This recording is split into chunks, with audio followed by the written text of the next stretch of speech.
So you have to understand that this one is bounded by this particular term is n to the power 4, right? And you have how many terms here? Sum them together is n term. So that's why it's n to the power 5. You can do it for all of them, and this one will be the dominant term. So at the end, we conclude that it's n to the power 5. Okay, so now we go to the next one. The same type of question, yeah. So this one is a log here. Log LG is equal to the log, the base is 2. Okay, so it's our own notation. Yeah, so you read other books, you have to be careful. They may have different way to different notation. We use our textbook by Prof. Wong. He used this notation. Okay, so how do we do it? Yeah, so if you look at it, so you'll see that you'll probably use the same trick to do it. Okay, first of all, this I to the power 2, you can pull this one down as a coefficient, right? This is the property of log. Then I include more terms because I, okay, so I just pull it down. Now I go to here, I include more terms. The first term I include is when the index I is equal to 1, because this one starts from 2. Start from 2, I include one term corresponding to the index 1. But log 1 actually is equal to 0. So I don't add anything to it, just for the convenience of the calculation. Okay, so this one, no use at all, because log 1 is 0. So I don't add anything to this summation. But when the upper limit is changed to n, so instead of n minus 1, I add one more term to it, which is log n, right? Which is log n. Okay, so that's why I use the inequality, yeah, less than or equal to. Now I bound it. This is log n, because every one of them should be less than n, right? Log n, log n. And how many terms here? N terms, because you can see that the index is running from 1 up to n. So you have the coefficient n of them. Each one should be less than log n. The coefficient 2 is kept here. So this one is also an inequality because each one of them should be less than or equal to log n. Okay, so we don't worry about the coefficient 2. We just look at the one related to n, is n log n. So the answer is a big O of n log n. So the growth rate should be related to n log n. So is it okay for the online students? For the in-class students? Yep. Okay, I think you know that what I do here is, this is the key point. So you look at it, which one is the largest for the index log n. So how many elements in this summation? N of them. So it's n log n. So from there we will log. So this one here should be good enough. Not too big, not too small. Should be good enough. Yeah. Although you think that, wow, maybe I can find a even smaller than that. Yeah. So actually, what you can do here is to find a coefficient which is smaller. Yeah, maybe if you use a Lagrange, some calculus to do it, maybe this is not 2, is equal to 1.8, whatever, but doesn't matter, right? 2 will not go into your big O notation. Yeah, so don't worry about that. Yeah, so that will be the answer. Okay.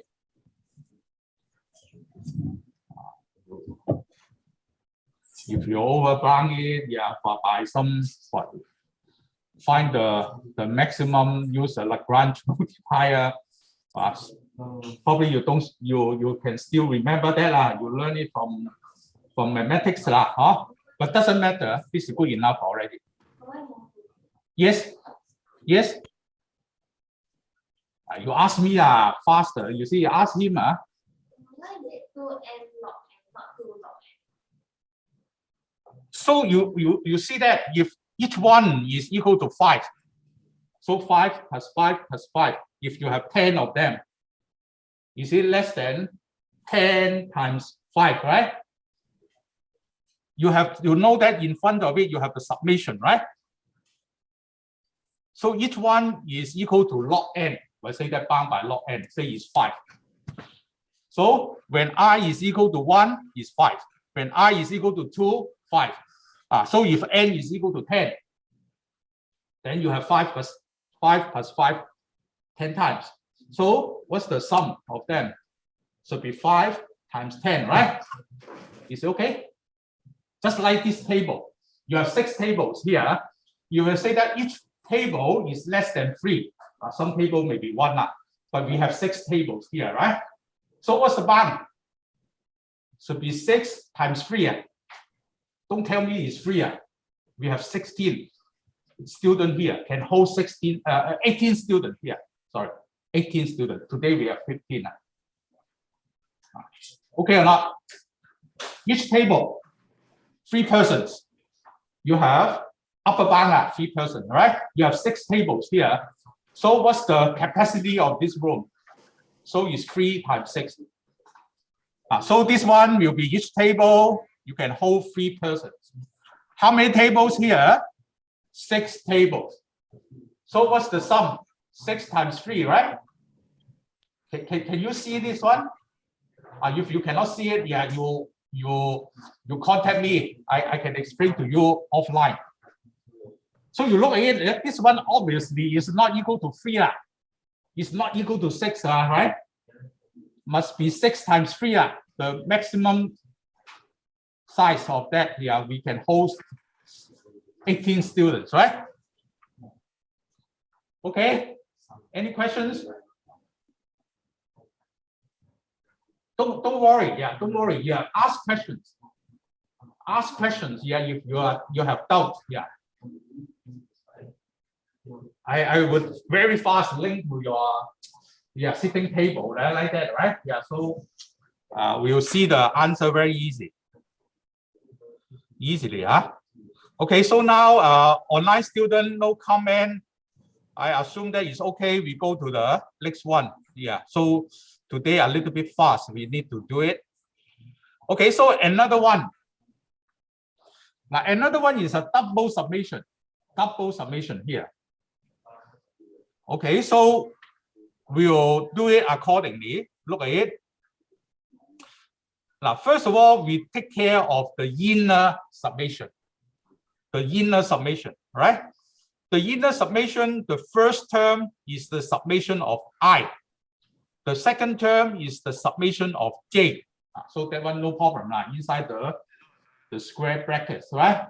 Inside these brackets here, inside the brackets, you can see that the first one is related to I. The second one is related to J. So the first one, you have to be careful. Now, which one is the one-ning variable? The one changing. J, right? J is from 0 up to I minus 1. But this one is equal to I. This is the key. This one is I. Nothing related to J. Just like I say that, oh yeah. So compare with J here, I is a constant. This I here, don't say that, oh yeah, I then must be changing. Yeah, no change at this point, right? If you look at this summation here, every time this one is I, this one no change at all. So this one is a constant. Each one is I in this first layer summation here. How many terms here? You look at it, J is from 0 up to I minus 1. So you have I terms here. Each term is equal to I, which is a constant here inside this one. So we can say that this one is I squared. I square. Is it okay? This one is a key here. So sometimes you are puzzled by this one here. How come you have I squared? Because this is a constant. This is not J. This is I. I is nothing related to J at this point here. So it's I squared. So this one is different. The second one is different. J is changing from 0 up to I minus 1. So the J value will be changed from 0, and then the next one is 1 and 2 and so on. So you use the arithmetic series to sum them up. Okay, so once you sum them, should be the first index and the last index. You add them together is I minus 1. Each one is equal to how many of them is how many items item to divide by 2 lah. So this is the formula, and this one will be the average I minus 1 divided by 2 times the number of elements you have, I elements here. So this one you have learned that in week 1 now, right? So how to do it? So after that, we do the simplification. You simplify it, you will get it. One is related to I squared, the other one is related to I. So we would like to overbound it. So you see that the dominant term should be I squared. This one is I. So the second term is ignored. Right? We can ignore it because it's I. And then this one is minus. This one is minus. I can make it bigger. I don't care about this term. So we keep the dominant term, which is I to the power squared. I to the power 2. Right? So you see that from here jump to here. Basically, I have one term which is negative. I ignore it. I make it bigger. I don't subtract it from it. Without this subtraction, this one should be bigger, right? So I just keep the I squared here. So the first term, now we can bound it. Each one of them should be less than n squared, right? I squared. But you look at the index is from 0 up to n minus 1. So here is n squared. Each one of them is less than n squared. And how many of them? N of them. So will be n to the power 3. NQ here, the coefficient is like that.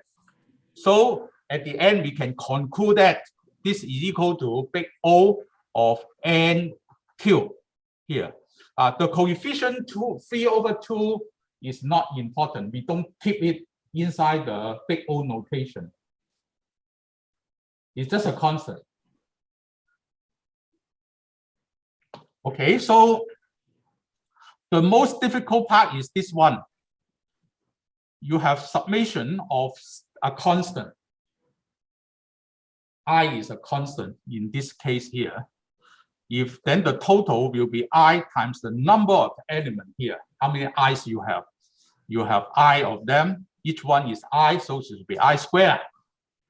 So if you understand it, then the others are quite easy to follow.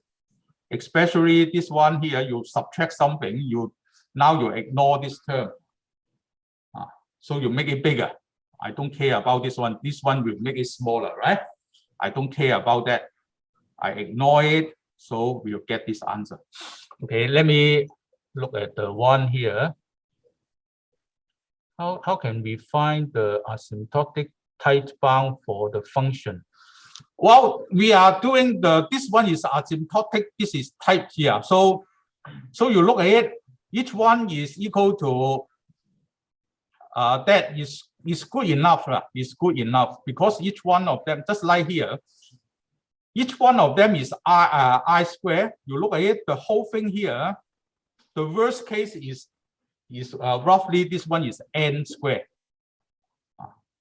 Because you have so many terms here, the worst case, because asymptotic notation is something like the worst case. So the worst case, is the biggest one is like n. This one is n. So you may say that, oh yeah, should be n minus 1 raised to the power 2, right? But doesn't matter. It's n squared, you will be the dominant term. So how many terms here? N terms. This one should be good enough. Can explain why divide by 2. Divide by 2. Oh, so this one divide by 2. Actually, you watch the video in LAMS, you see that. Just like if you have 3 number, 6, 7, 8. What is the way to do it? Then will be, you have to find the mean value of that. How do you find the mean value? 6, 7, and 8. You have the 6 plus 7 plus 8. So sorry. You have to find the mean value of that. Should be 6 and 8, the 2 endpoints. You add them together, divide by 2. That is the average of this group, 6, 7, and 8, right? So this I minus 1 is the first term and the last term. You add them together and then divide by 2. That will be the average value. And then once you know the average value, you have 3 terms. So you multiply by 3 lah. So 6, 7, and 8. The 6 and 8, the 2 endpoints, you add them together and divide by 2 is 7. So you know that these 3 numbers, the average is 7. And how many terms you have? 3 terms. So is 3 times 7 is 21. I think I am right. So that's why you look at it. I minus 1 is the first term. And the last term, you add them together, I minus 1. Then you divide by 2 is the average. The average of this group of numbers. And then you times I. I is the number of elements there. Just like you have 3 numbers, 6, 7, and 8. First, you find the average. The average is 6 plus 8. The first term and the last term, you add them together and divide by 2. So it's equal to 7. So this one will do the first step, and then the total of this group of numbers should be multiplied by I. How many elements here? 3 elements, right? 6, 7, and 8. So 7 is the average, 3 is the number of elements you have, 21 lah. Okay or not? Yeah. So yes. Let's say the last submission, right? If the I doesn't start from 0, it starts from the I goes to 2. You make it bigger lah. Start from 0 lah. So it's n minus 1, then your I equals to 2 for the last one. Your which one? This one is not from 0. Say from 2. Yeah, You overbound it lah. Add another 2 terms there lah. Because each one is positive, right? You add them. I give you more. Say like that, huh? Make it bigger. But these individual terms will not make any difference because the n is so big. Just like you ask Bill Gates, can I give you another $2? Yeah, make you richer. They say that no need lah. Thank you very much, right?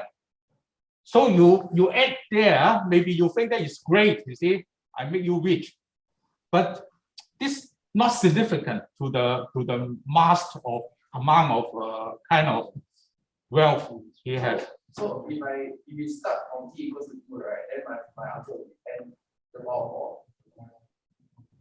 Which one? Which step? 1, 2, huh? How can it be? I to the power square, right? So the biggest is n squared, right? Then how many elements here? If you start from 2, then will be something like you miss a 0, you miss the 1, is n minus 3. Oh, okay. How can you get n squared, another n squared there? Because I'm going to So okay. So now it's okay, right? This one is okay.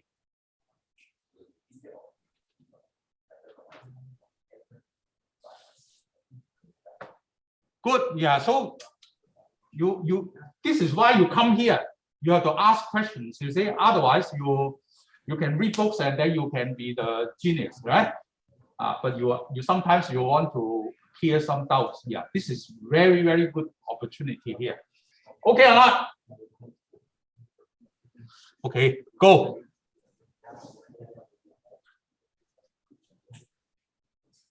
So we are given an algo. We will look at some so-called extreme cases, an average case, something like that. How many times we need to do it?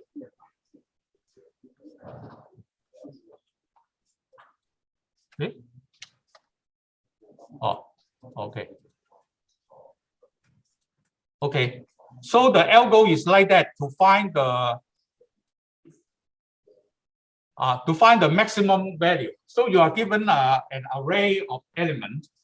The array of elements here is from 0. The index is from 0 up to n minus 1. As what I have told you, not necessarily start from 1. It can start from 0. So in this example here, so any questions? Yeah. So I cannot continue. So sorry. Yeah. Any questions? Ask me first, please. Ask me first. I cannot continue. Sorry.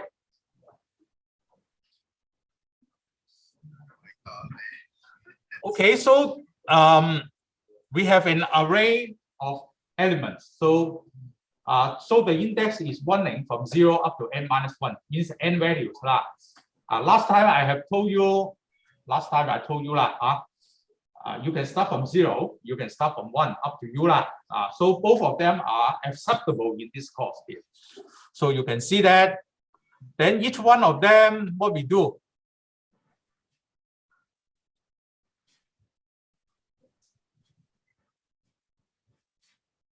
Okay. So we assume that this one is the current maximum. A is 0, A of 0, right? Then we will do the search from 1, the index is 1 up to n minus 1, the rest of them.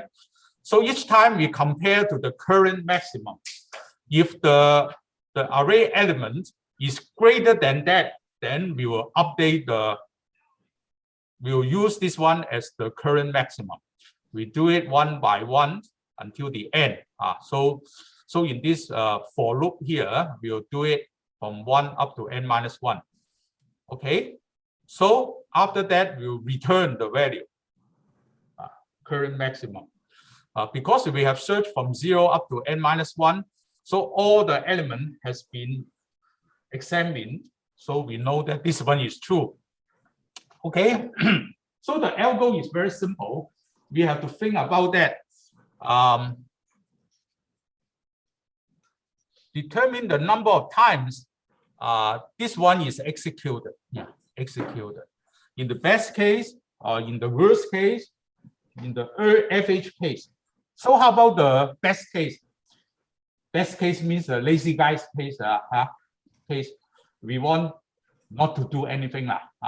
So what will be the under what situation? You don't need to do anything.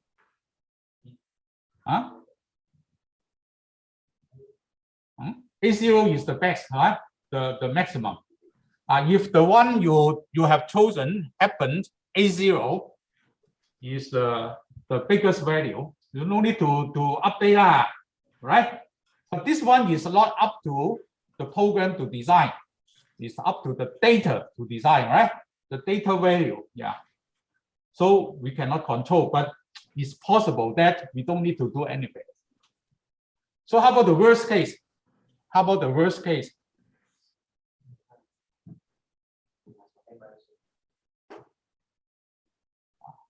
How many times?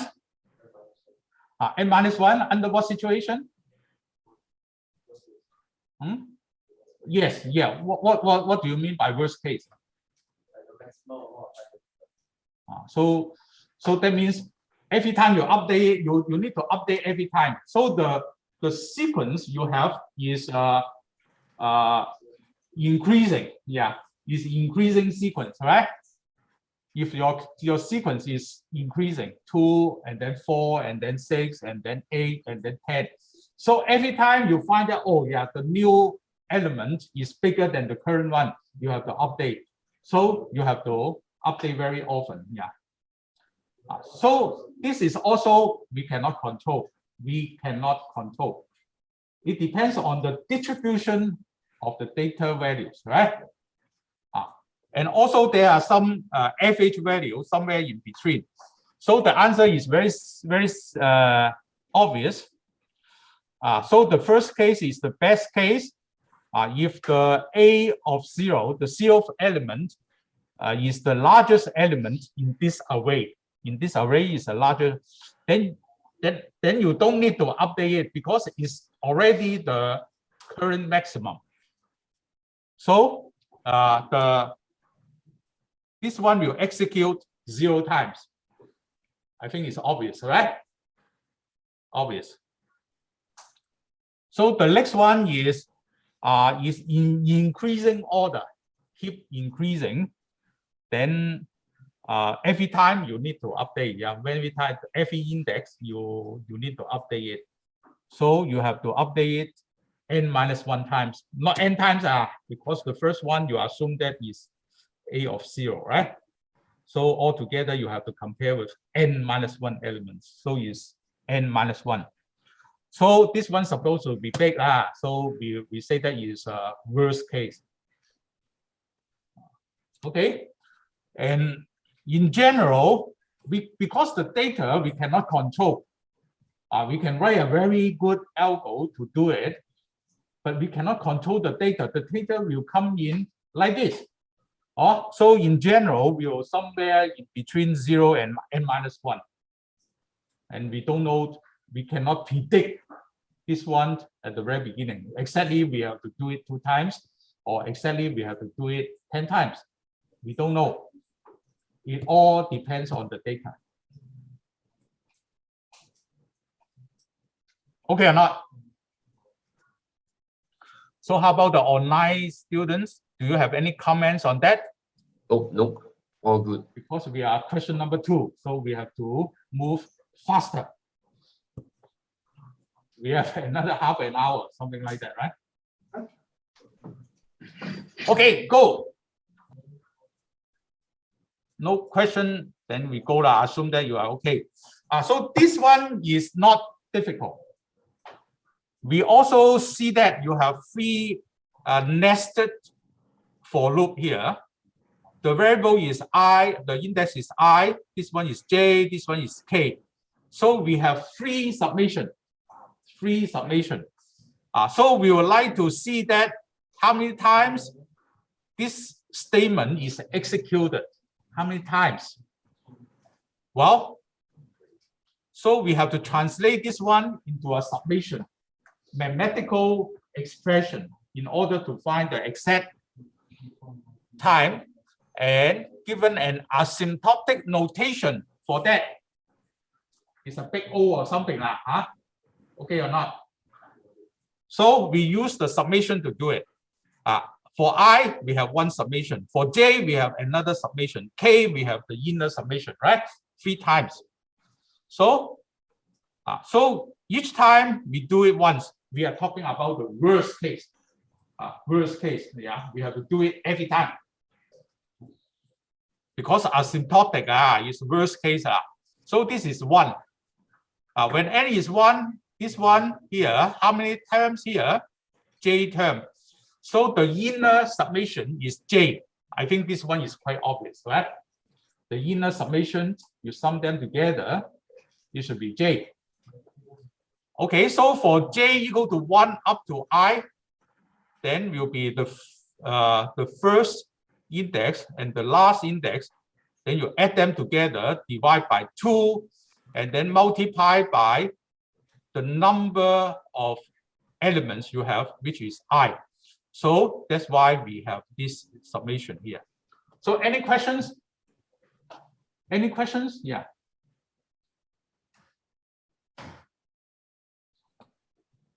Okay, so now we'll look at it one by one. So this one is I squared, this one is I, the summation of I. So actually this one we have a closed form solution for that.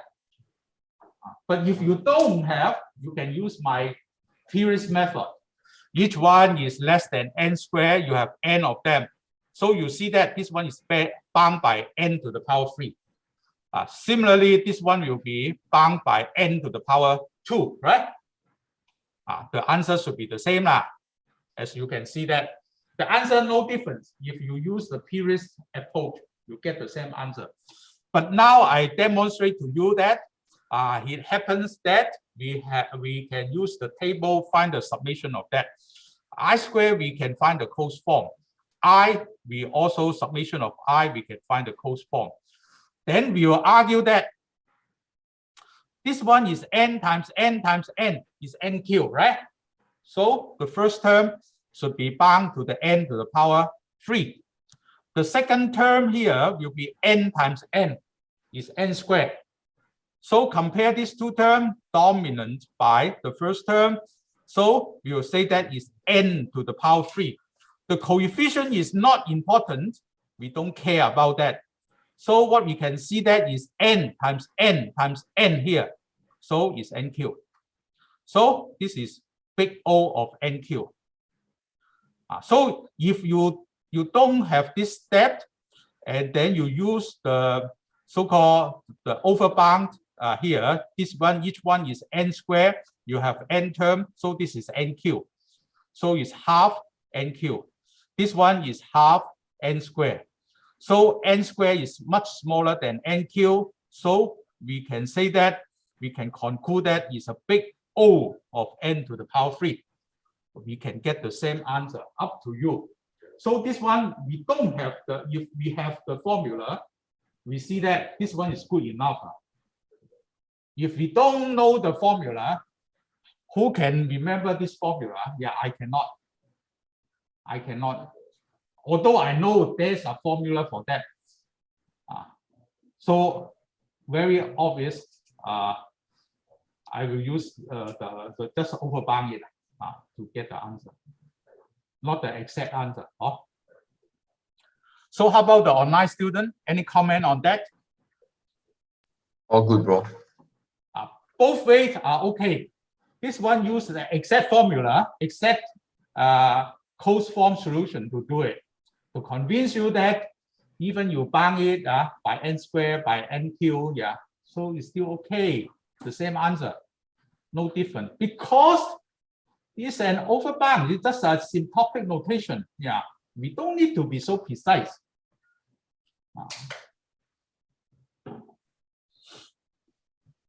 Okay. Someone wants to roar. The sound is like that. Yeah. Oh, yeah. So it's like that. Yeah, I sense that. Prof can explain why divide by 2. No, not this one. Prof, then I don't know what it is. Can you see it? Oh, okay. Can what? Can explain why divide by no. Prof, yes, okay. Can I should directly overbound it? Yes, you can. You can. I have explained that. Both A are okay. You get the same answer. You feel very confident. Yeah. The way I tell you that the shortcut seems that works, right? That is very important. Yeah. So we all want to be faster. Yeah. So you do it faster. Can. Okay. So we move on because it's still question number 3. We have 7 questions left. Yeah.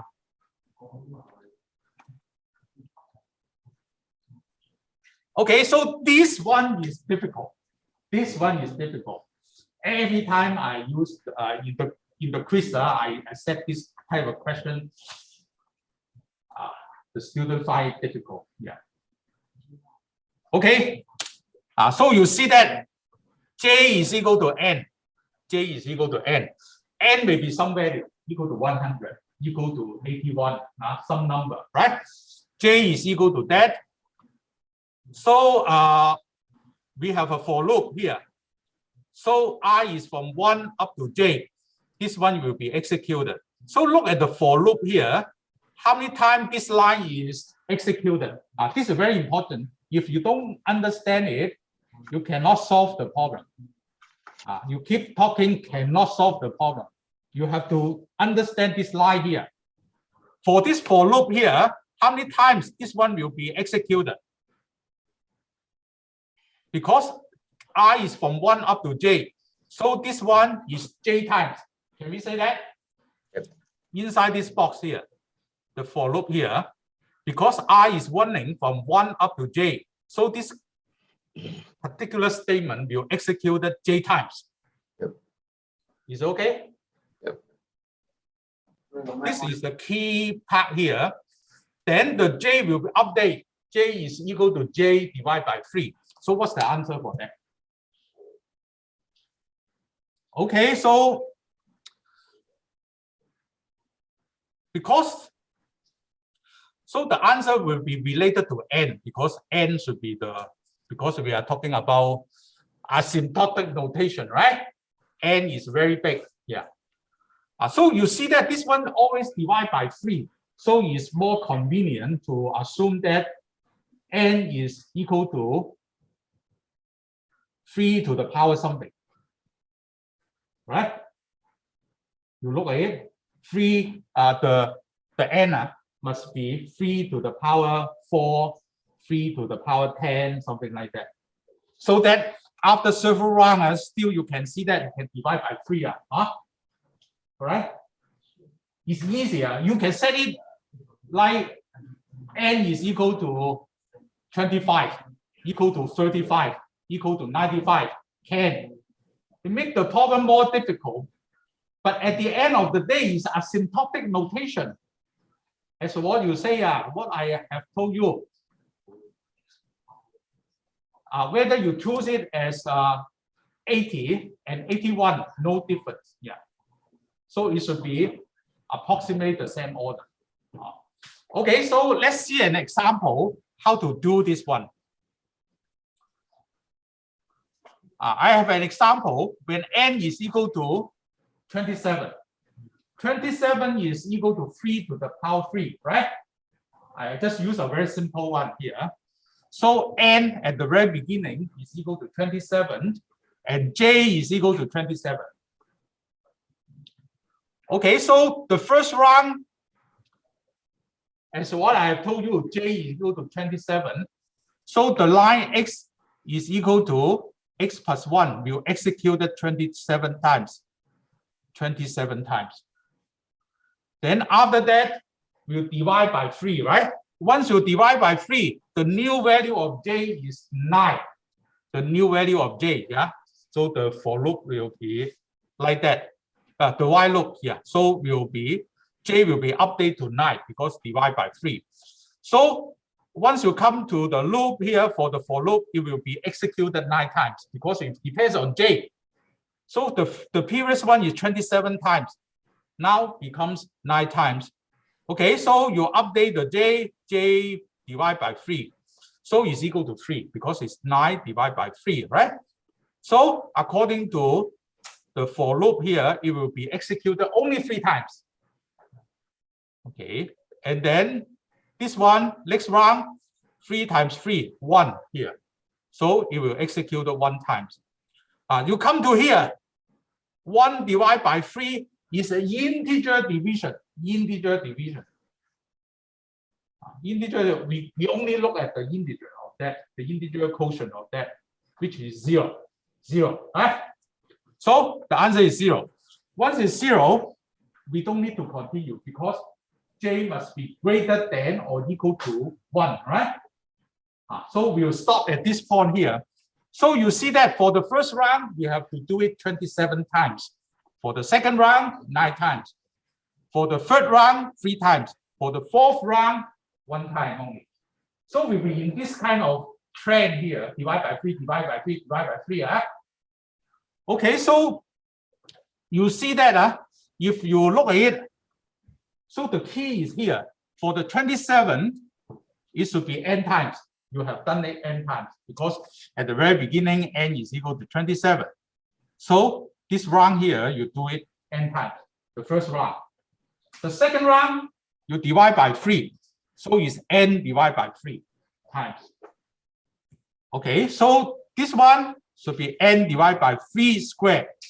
And the last one will be n divided by 3 to the power 3. You keep doing that until it dies. Until it dies, is equal to 0. Of course, I cannot set it very large. I can say the 81, then you will one more time, right? So I set it at 27, yeah, just to illustrate the idea to you. Okay, so this one will continue until n divided by something 3 to the something, which is equal to 1, right? Then next one will be 0. So because of 27, we have this observation. It's okay. The first one, 27 times, n times. The second one, n over 3. The third one, n over 3 squared. The fourth one, n over 3 to the power 3, and keep doing that until it dies. Dies means become 0, right? Become 1 or become 0, right? 1 and then 0. Then we can stop, right? Okay, so with this observation, let's look at how we do it. First of all, this one is a geometric series, right? So the summation of r to the power I is given by this expression, where r is between 0 and 1. So this one, I will not talk about that here. You learn it in week 1. You have to say yes. Yeah, I have learned it, right? If not, then you go back to watch it again. So here we assume that the n as convenient value is equal to 3 to the power k. So it's equal. Yeah. So make it equal to this one. Easier for you to do it because we are talking about asymptotic. So if it's not, then you make it bigger. Doesn't matter. Okay. So according to our observation, the first time you go into the for loop here, you have to execute n times, right? Then you divide by 2, the j will be reduced to n over 3. N over 3. So that is the second round. Any questions? Yeah. Any questions? The third one is n to the power 3 to the power 3 to the power 2 divided by 9, right? Because you divide by 3, divide by 3 is equal to 9. You keep doing that until this one is 3 to the power k. Because we assume that this is 3 to the power k, this one become 1. Then we stop. Using that, we can see that we can form the series and get the sum. You pull out the n as a common factor, then you can get something like that. You want to overbound it, you ignore the second term inside the brackets, right? Because this one minus something, we don't minus. Yeah, so we just keep the first term here. So at the end, so you see that this one must be less than or equal to 3 over 2 times n. The coefficients, the coefficient 1.5 is not important. N is important. So this one is a big O of n in that sense. So you look at it. So you have to convince yourself. Yeah. So why do I choose 27? Can I choose 28? Can I choose 29? We are not worried about that. This is 1 or 2 overshoot or whatever. Yeah. So convenient. We have to choose 3 to the power something. Make your calculation easier. We are talking asymptotic behavior, not the exact behavior. Okay.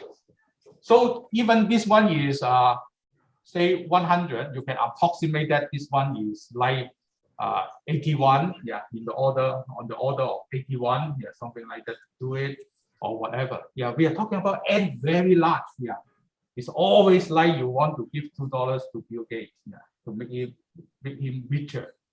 No use.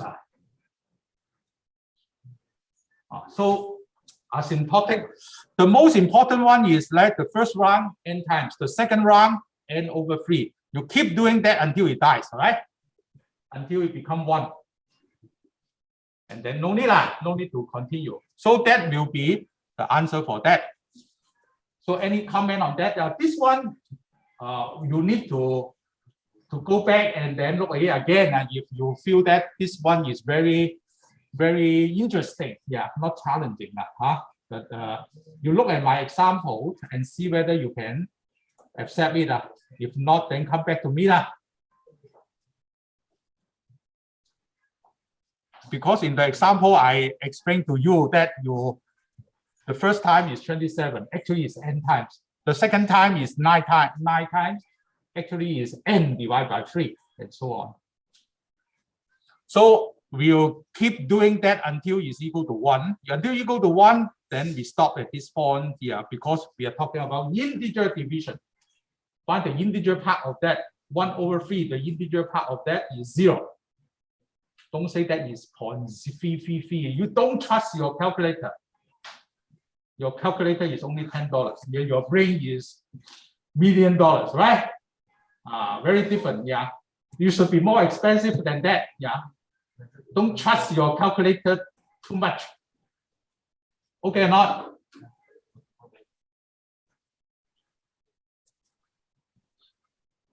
Okay. Online students, any comments? Yeah. We are 1 hour of time. Yeah. So sorry about this. Yeah. So it seems there are a lot. Yeah. Oh, this one is easy. This one is easy. Yeah. Okay, we can go faster. We are given a relationship. It's kind of a recursive relationship. So the current value depends on the previous value. And we have the initial condition, A1 is equal to 1. Sometimes I give you A0. Then from A0, you can go to A1. From A1, you can go to A2. This time, the initial value is A1. Then from A1, you can go to A2. From A2, you can go to A3. If the initial condition is A sub 100, then your starting point is 100. Yeah, so don't over trust that. You say so must be start from 1. Not necessary. You look at the question. Yeah. Okay. So now the index is 1 here. Is the initial condition, the smallest value of that. Okay. So based on 1, we can find A sub 2 because A sub 2 depends on A1. Okay, A1 is equal to 1, different, right? This one. Then from A1, you can find A2. A2, you sub into that. This one is K, depend on the index, the subscript here. The subscript is 2, then this is 2 lah. Then you simplify it, you get 4. Yeah. Okay. So this one, I don't go to the details. Then from 2, A sub 2, you can go to A sub 3. A sub 3 is there. I assume that you can follow it. Don't you have the calculator, right? This one, the $10 will help you. Then A sub 4, say like that. Yeah. So is it okay? It's okay. So any comments on that? That one is very simple. So very simple. We don't spend time on that. I think you should know that. Even I want you to find the first 10 of them. You are very happy of that, right? You know how to do it. Yeah. So not difficult. So this one here is we have the same, something like the same type of recursive equation. We don't want to know A1, A2, A3, and so on. We want to find the general form of A sub n. It will not depend on the previous value. So the initial condition is equal to 2.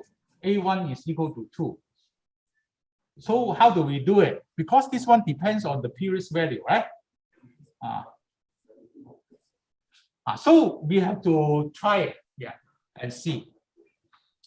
First of all, okay, look at the top here. An is equal to an minus 1 sub an minus 1 plus 3. That one is from here. So this one, no question. This one.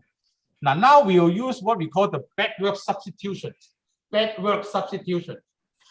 So this one, you focus on n minus 1, A sub n minus 1. So you use this general equation and replace replace the n by n minus 1. So this was a n minus 1, exactly this one. So this one will be changed accordingly. So is 1 less than that is a n minus 2, right? A n minus, if this is n is changed to n minus 1, this one is n minus 2 plus 3. So that's why we have this one here. You use what we call the backward substitution using this expression, but instead of using n, I use n minus 1. Because n is just a general term here. So accordingly, this one will be changed. You get 3. So you simplify it, you can see that this is an, this is an minus 2 plus, don't simplify it, don't be too smart. Too smart will not give you any advantage. So you have 3 plus 3, right? Don't put it 6. You put 6, you master the trend of that. You cannot see the trend, you cannot get the answer. So keep it. For recursive, find the solution. Don't simplify it too early. Okay or not? So you may put it as 3 plus 3 or whatever to hold it if you cannot see the pattern, right? Cannot. So now you use this equation again, but instead of n, you're n minus 2. You use the backward substitutions again. So if this one is n minus 2, this is n minus 3 plus 3. So this one will be expressed in this form using this recursive relationship. Yeah. So this time you see that so you have 3 plus 3, you have another 3 here, 3 of them. So you see that every time you substitute once, you get another 3. So it's 3 times 3. Don't put 9 there. Don't be too smart. Yeah, too smart will kill the trend. You cannot see it. You just use a blanket to cover it. You cannot find that relationship. So you will expect that you can continue to do this backward substitution. But you see the trend here. If this is 3, then this is 3, right? If this is 3, this one is 3. If this is 4, this one is 4. Just like here. If this is 2, then this is 2.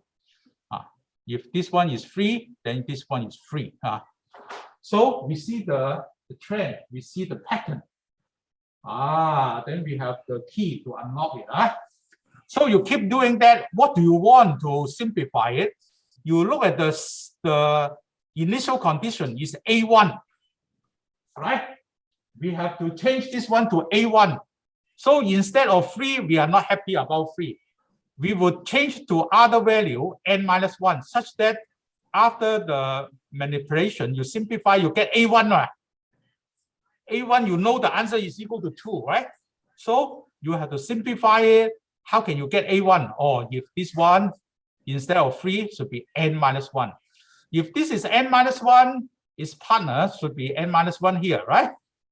You see the pattern. This one is the most difficult part. I cannot help you. You have to use your $1 million calculator to do it. Don't use your $10 calculator. It doesn't work. So we want it to be 1. A1. Then we can use the initial condition. Okay, so this is A1. This one is 3 times n minus 3, say like that after the simplification. So after that, you see that A1 is equal to 2, right? A1 is equal to 2. So eventually is 3n minus 1. So this one here, it does not depend on the previous value. It's purely a function of n. So we solve this recursive equation. We use backward substitutions to do it. Okay, not. This one you have to practice. Very common questions in your quiz. Very easy to set. And then marking is extremely easy, right? Right or wrong. I like this one. No, I like that. Yeah. Because pseudocode very difficult to mark. You see, everyone will be different, whether you are smart or not that smart. Very difficult to see it. Yeah. I'm not that smart, so I cannot understand the way you do it. Yeah. So create a lot of problems. Yeah. But this one is easy, right? If the answer is 3n minus 1, it's very easy, right? You have it. You have it. Many people or many students will find it easy. Yeah, I find it easy to mark. Okay or not? You have to try it. Don't look at my answer. You do it yourself. Cover it and do it yourself. If you can survive, you know how to do it, then it's yours. Then you can survive in the quiz. If you don't, this one will be extremely, you don't know what to do. Because I received some email say that, oh yeah, when I do the lamps, yeah, they have the similar questions. So what should I do? Bad word substitution, right? They don't watch the lamps, they just think that they have the 1 million calculator, they do whatever they like. Yeah.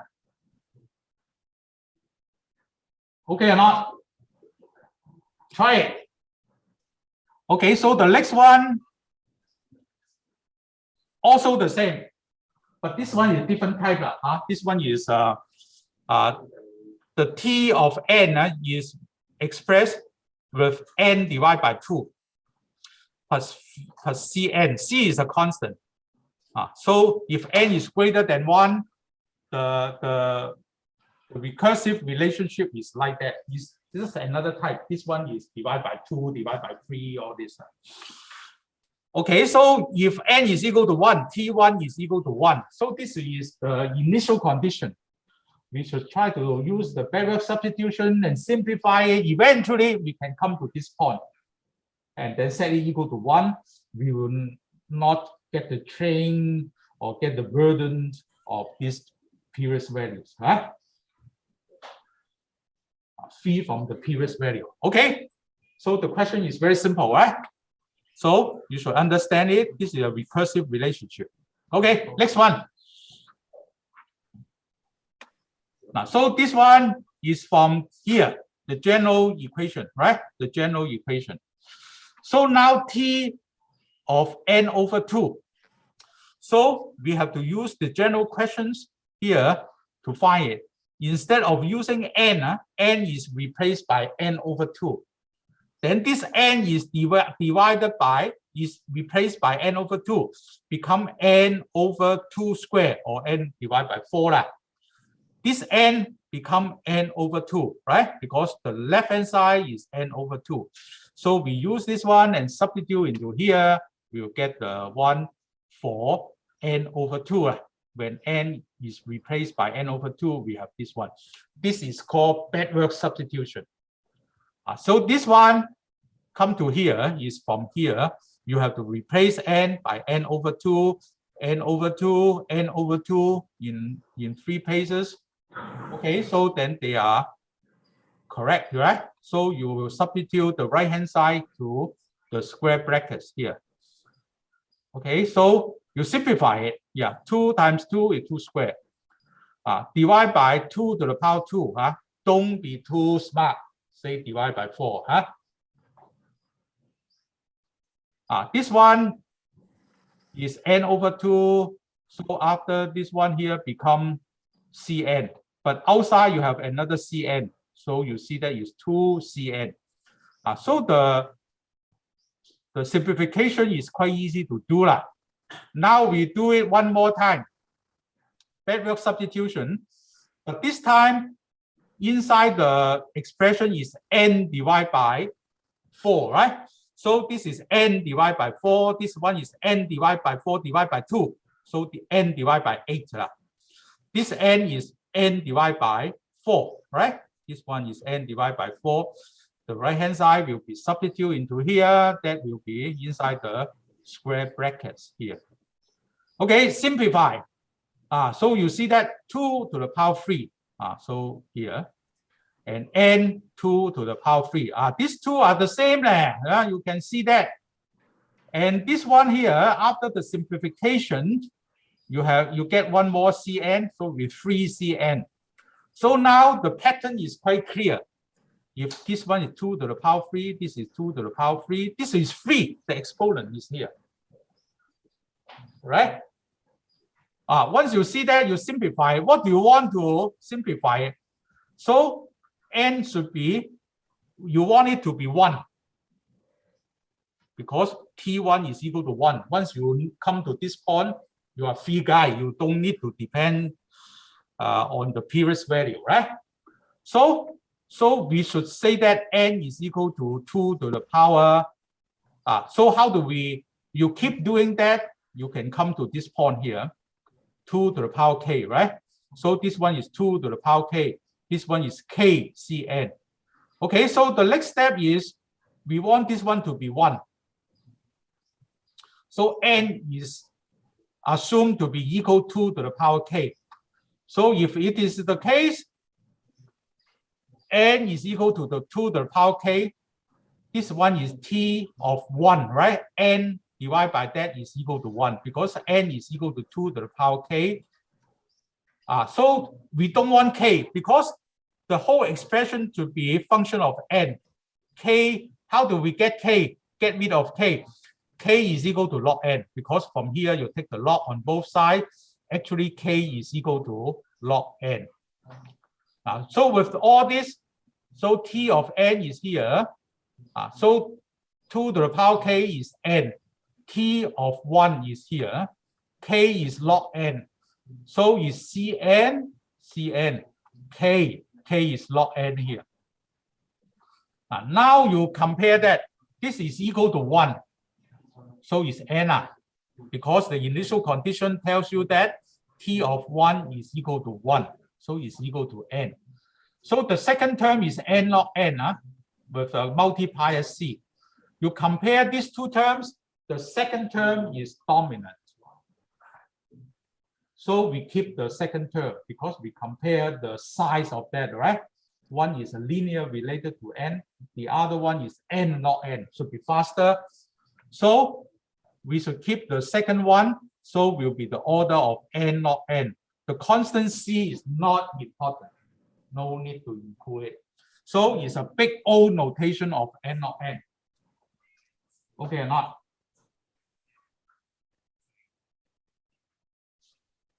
Try it. Try it. So this one also you need to do it. Yeah. Don't look at my answer.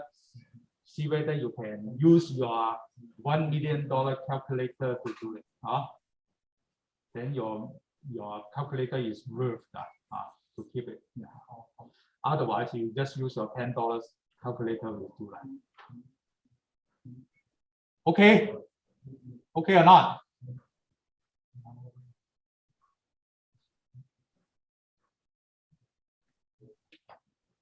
Everyone has two calculators. One is $10 one. One is very expensive one, right? So use your very expensive one to do it. This one.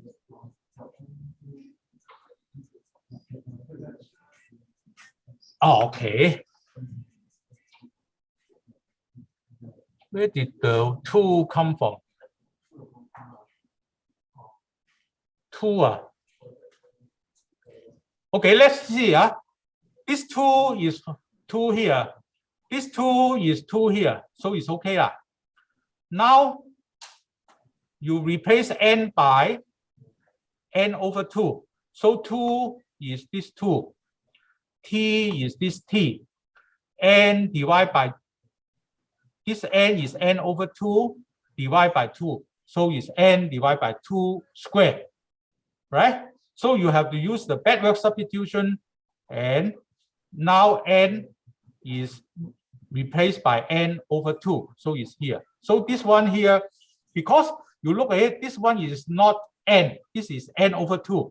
So that's why the left-hand side is n over 2. The right-hand side, whenever you see n, replace it by n over 2. Replace it by n over 2. You continue to do it, and then you simplify it. You can see the pattern like this. I don't see any 2 here. I have explained it. Okay. No time. Quick question. No comment. Last one. Okay. Last one. This one. This one here, we are given now recursive equation, recursive algo, but we are not directly interested. Directly, we are not trying to solve this one. We will consider this recursive one here. We will want to set up another recursive relationship for the number of multiplications made by the algo. So we are not trying to look at it, but we should look at the number of multiplication.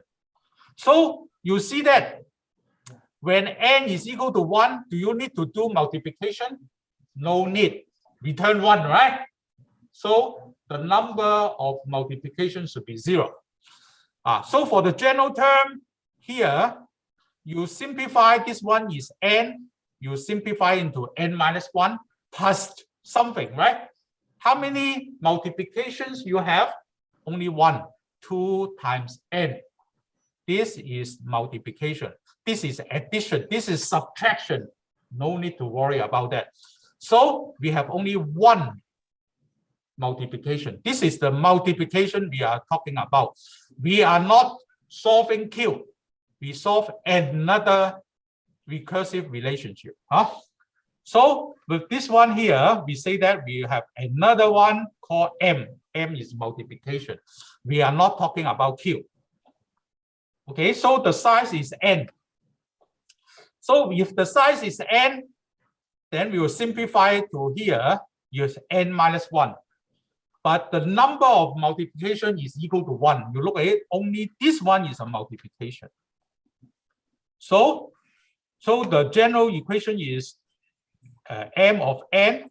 You simplify it to here n minus 1 plus 1. 1 plus 1, where do we get this one? Because we observe that, do you need to do any multiplication here? Yes, there's 1 here. So this is 1 here. If this one is 2 times n times q, like that, or whatever, 2 times n, say like that, then 2 multiplications, right? Then this one will be changed to 2. If this one here is 2 times n, then this one is 2. So because we have only one multiplication, this one become 1. So now we use this one to do the backward substitution. Replace n, because n minus 1 by n minus 1, then this one is n minus 2 plus 1. So this one will be substituted by the corresponding expression m of n minus 2 plus 1 and then plus 1. So as what I have told you, don't simplify it too fast. Although you are very smart, you just keep it like that. Yeah, it's 2. Okay, so now we use the backward substitution again. You see that this one will reduce by 1, but you will add one more multiplication here. So become 3. So you see the pattern, right? What do you want? You want it to be 1. Because when n is equal to 1, how can we make this one to be 1? So minus something, this one should be n minus 1, such that after the subtraction here is equal to 1. And the other term should follow the same train here. This is n minus 1, this is n minus 1. So now we simplify in this form here. We know the initial value of m of 1, which is equal to 0. Look at it. No multiplication is needed here. No multiplication. So this one is conveniently observed to be 0. Once you look at it, this is n minus 1. So what do you want? This one is big O of n. This minus 1, just ignore it. All right. So this one asymptotic. Yeah. So this is a big O of n. Yeah. Any questions? So Don't look at it. Wow, so we are given Q, so we solve the Q. I don't ask you to solve the Q. I want you to look at here to focus on the number of multiplication. And then here you don't have any multiplication when n is equal to 1. So that's why m1 is equal to 0. No need to do multiplication. If for other value of n, it should be you have n of them, you make it one level lower, n minus 1, right? But you have to do one multiplication. So that's why you have the general recursive relationship here. You have n elements. Now you change it to n minus 1, but this one you have to do one multiplication in order to do that. You keep doing that, you see the pattern. Yeah, if this is 2, then this is 2. If this 3 is this is 3, but you want this guy to be 1, right? Yeah. If it's 1, then you can apply the initial condition. So this one should be n minus 1. So after that, it becomes 1. So this 3 here become n minus 1. So you continue to look at it, that will be the answer. So when n is equal to 0, no multiplication is needed. So you see that this one is referring to m of 1 is equal to 0. Why is 0? Because we look at it, if n is equal to 1, return 1. Return 1 doesn't mean that is equal to 1. You have to focus on the number of multiplication, which is 0. No need to do any multiplication. So this one is 0. Don't tell me that this is 1, so this is 1. It's not. Okay? Yeah.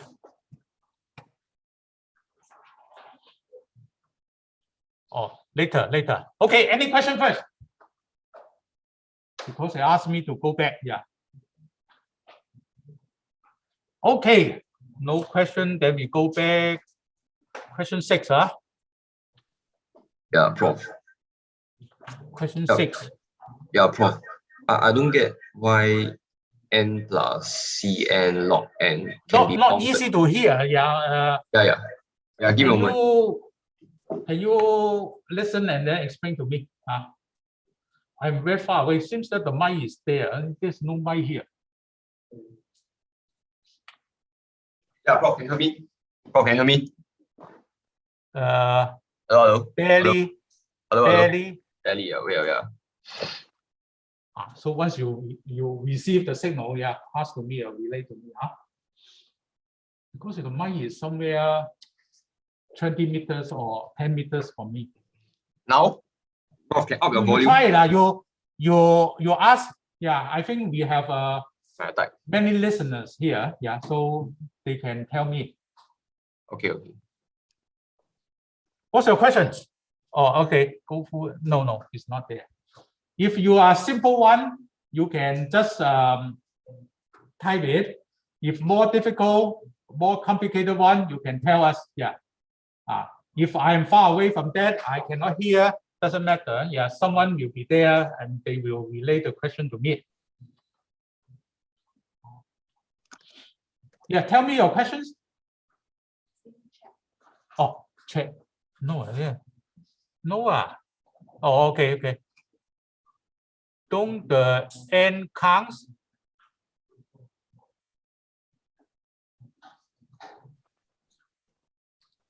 The n, if you don't like it, you change this one to 1. So actually, I want to change it to 1. When n is equal to 1, t1 is equal to 1. I can change the question here. If you don't like this question, let me change it.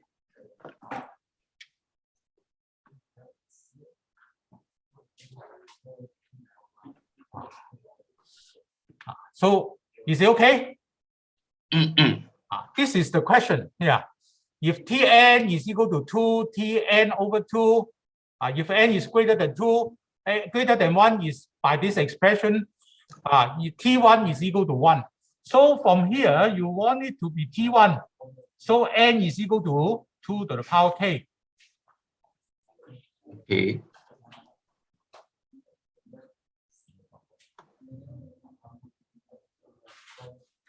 But won't 1 plus Cn log n will be bigger than n log n Oh, okay. for any given time? For any given n, I mean.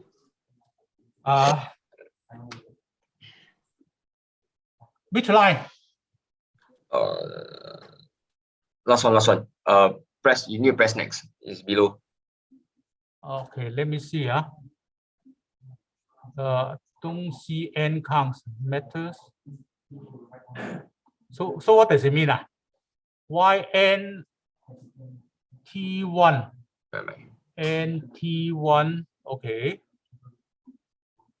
Because n not n. Seems that is the last part of that.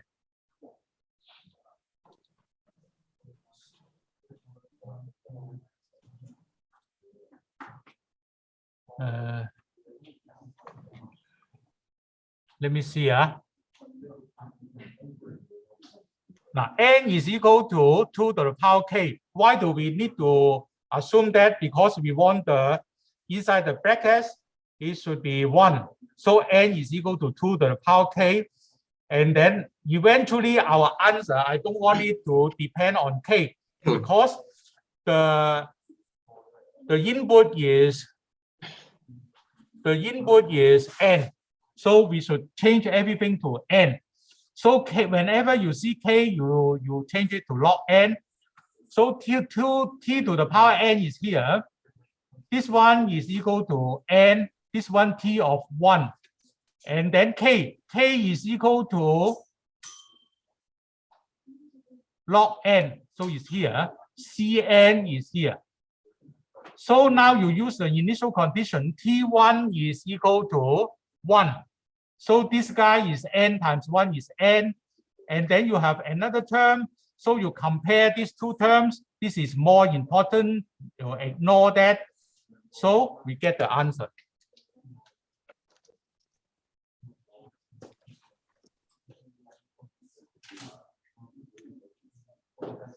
Why can just ignore it?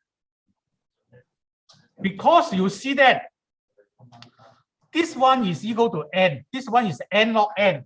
So you have two things. You plot these two. One is linear. One is n log n is faster than that. Although log n is slow, you compare this one here. So the dominant term should be this guy, the second term, not the first term. So we can ignore the n. So if we have a few of them, you have a few terms here, you look at it, which term is the dominant term. The dominant term, you keep it. The other, you just ignore it for the asymptotic notation. Because here, n is very large. So you substitute to it if n is equal to 1024. So this is 1024. This one is 1024. You log it is 10. So it's 10 times. So it's not 1000, it's 10,000. So this is 1000. This is 10,000. Although I use a very small number, 1024. If we use it to 1 million, then you see that they will be very different. This one is the more important term.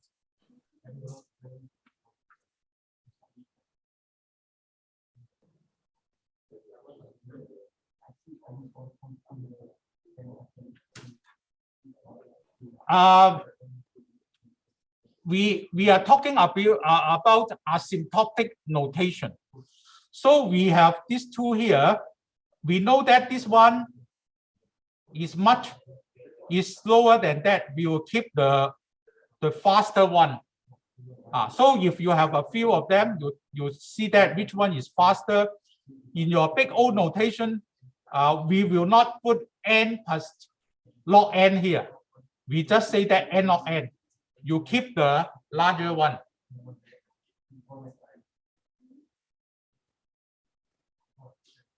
Okay, so any other questions? Yes.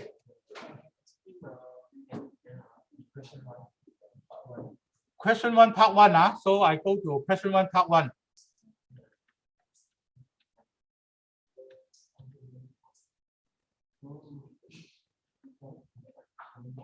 Okay. So this one here, you expand it. This line is very obvious, right? So now you see that you can have 3 terms here, each one corresponding to 1 term here. So this one here is I to the power 4. So you look at the index here, I is from 0 up to n minus 1. So each I should be smaller than n. So this one should be smaller than n to the power 4, each one of them. And how many terms here? N terms. So that's why n to the power 5.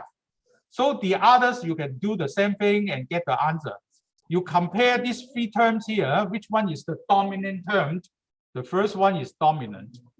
So this is n to the power 5. This is n to the power 3. This is n. So we keep the most important one. We call it the big O of n5. This one? Yeah. This one, I square. Every I is how you get from here to here. You just summation of A plus B plus C. So it's summation of A, summation of B, summation of C. No change. okay. This one, the A, B, C, right? 3 terms here. So your summation of A is this term. Summation of B is this term. Summation of C is this term. I don't do anything. Oh, Hey.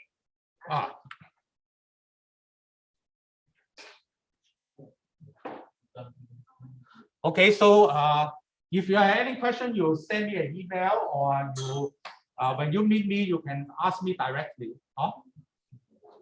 Okay, so I stop here. Thank you very much.